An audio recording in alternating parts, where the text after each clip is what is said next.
Well, it's a very non-traditional history for design that I started off as an engineer. I then accidentally became a psychologist and a cognitive scientist, and then an industry executive. And actually, before I switched to industry, I had already been working on the new computers that were coming out, like the Apple II and then the original Macintosh. I was consulting for Xerox, which is where a lot of the ideas came from for the original Macintosh.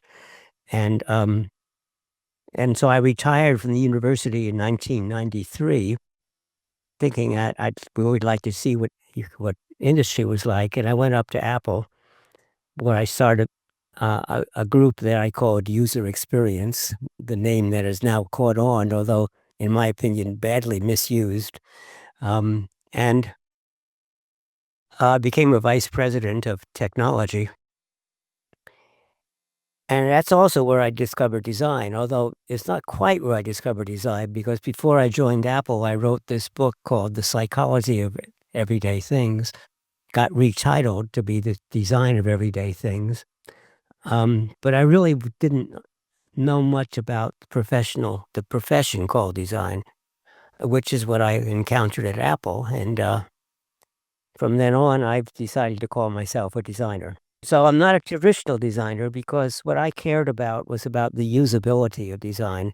And for years, I talked only about making things more understandable and usable. And people complained that, yeah, but my stuff would be ugly. And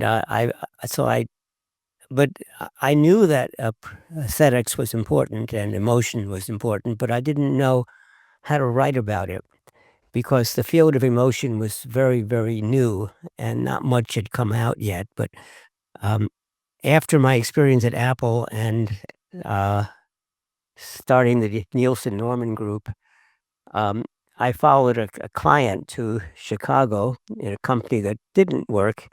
So I ended up teaching at Northwestern University, where I found two good friends who were working in emotion. And so that's where I developed the book, the article, and then eventually the book on emotional design.